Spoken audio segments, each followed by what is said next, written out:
history here, and I just try to be a part of it. I want to be a part of the history in this building. Very special environment. I'm happy to be a part of it. LA, quality performance at the Garden. So, Tom Brady allegedly retired today. I say allegedly only because he said for good, man. He said for good. Well, he said that before. No, he didn't say for good last time. He didn't say for good last time. What difference does it make if you say for good? So when I say for good, that means I ain't come back for good. When I say I'm retired, that means I'm retired. But you didn't say for good. I don't need a qualifier. Yeah, that's what retired means. But you leave an opening. There you go. No, you don't. That's what the word means. Yes, you do, man. Yeah, well, we players, we leave an opening. That's what you do, but as players, we leave an opening. Yeah. Well, no, I understand the NBA. If you haven't filed papers, you're not retired. That's our point. I get that. There you go. But if you say you're retired, you're retired. So 10 years from now, when you say you're retired, Matt, we're going to say Matt still might come back. You can say that. Yeah, let's Matt say it. Good luck finding me at that point. Anyway, here's the comparison. LeBron, of course, in his 20th season. Brady, we think, is finished after 23. He's got the better winning percentage, more playoff appearances, obviously more titles. LeBron's got him in MVPs. Brady owns more touchdown passes than LeBron, but LeBron way more points than Brady. Yeah. And, of course, still counting. LeBron has said Brady's his guy when it comes to football. He's his favorite quarterback, and he admires him obviously for what he has done and his longevity. Did Brady say that's his favorite basketball player? I haven't heard that. I don't know. Either. I was just it might be. I'm not saying it's not, but I don't know the answer to it. Right. I cover the NBA, not the NFL so much. In terms of comparison, what are the parallels that you see between the two of them? Longevity, for one. For sure. I think also the IQ, basketball IQ and the football IQ. Both those guys, as you can see, and they're great players, and usually great players have unbelievable basketball IQ, but I think both these guys are greater than the greats at their sports with their IQ. And then I think also their will and competitiveness to win at all costs. My question would be, 23 seasons and 20 seasons, will LeBron do 3 more seasons?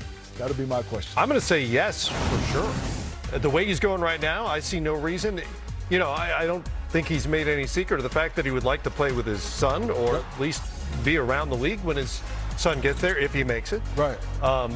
That's not far away. No. But I don't see any reason, barring some major injury, I don't see any, and let's be honest, at 38, that could happen. You don't know. But otherwise, there's no reason to think he couldn't be a decent player in 3 years. Only thing I can add to you said, both guys have taken care of their bodies the best throughout their 20, 23 years. I think that's something that the younger generation is starting to do now. The Chris Pauls of the world, well, Chris Paul's a little older too, but the Devin Bookers of the world are starting to take better care of their body because they're watching LeBron and what Tom Brady are doing.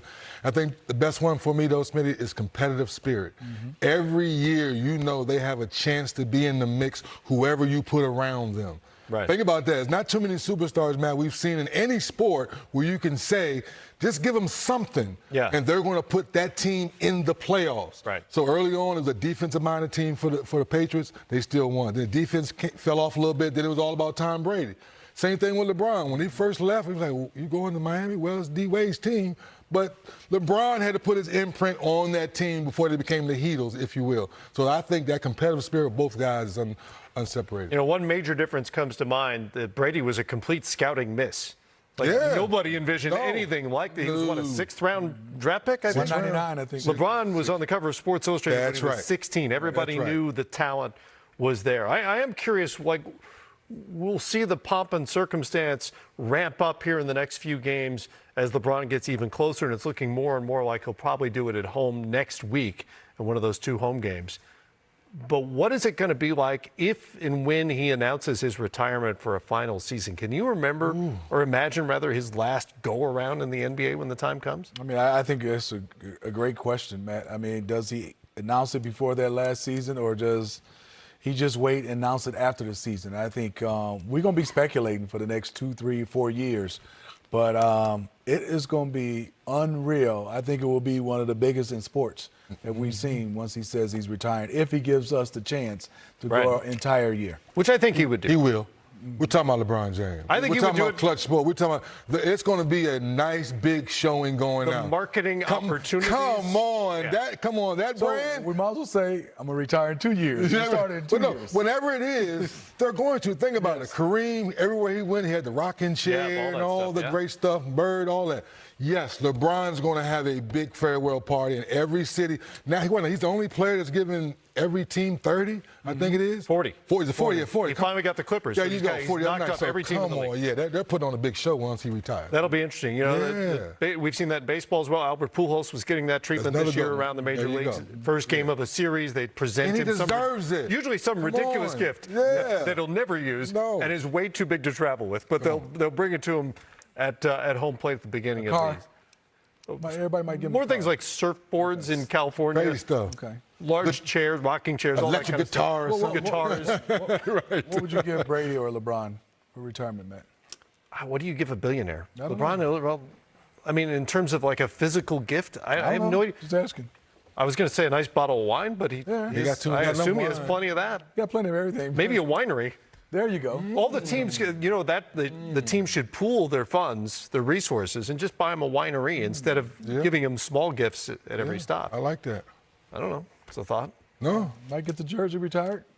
He doesn't want anything from me. I couldn't get him anything. I don't know. 3D? Huh? I'm just going to tell him I appreciate that we watched it for 20 years. Like, someone asked that the other night, Matt, and said, we never got a chance to watch Wilt. We got the end of Kareem because we're all in our similar age. Right. But we've watched greatness for 20 years, right before From game one. I can still remember game one. I'm sure you guys can as well. I can still remember. So for all the game haters that don't like LeBron, keep hating. I'm on the other side of the fence. I've witnessed greatness for the last 20 years, personal. I have to read about it. I don't have to Google it. I've seen it with my own eyes. I can tell my own experience about it. Like everybody else who cares about the NBA, I was in front of my television for game one. Everybody wants to see game one. To see what is this kid going to do? Is it real? Game setting, is it overhyped? And one more real quick before we go to break. Felipe Lopez was the last time when I was young to play with him in Vancouver, was the last person that was on Sports Illustrated jumping through the moon. He's going to be great. Yeah. And then Felipe didn't have a great career. So then LeBron comes around years later, then he lives up to it. No, he exceeded it. Exactly. He didn't live up to it. And then some. And then some. I would say, you know, being from Michigan, you know, my cousin in Cleveland said this kid can go pro. That was after his sophomore year, after his junior year. I said, really? Yeah, right. Really? You said that, you know how everybody hype it up. Right. And I went down to go see him. I said, he could. Yeah, he could. Wow. Here's an idea for final season, give him his own team. Because, I mean, you hear that all the time, that he would like one. Vegas, right? He said it. Vegas. He said it, yeah. Well, there's going to be a fee involved, but to grant him his own He got it. He got it. So I said, he'll have an ownership group, and you'll go through all the proper channels, but hold on, Matt, you can make the announcement. Think about it for a second. If LeBron said, hey, I'm going to own a team, who wants to be my partners? Exactly. Hey, all the billionaires in the world, I'll be your partner, LeBron. Absolutely. I'll run your team. Yeah, you want me to run your team? I'll run your team. All right, we're going to take a break. We'll check in again on the Hawks and the Suns. I like that DeJounte Murray. Been a lopsided night so far. Here from DeJounte.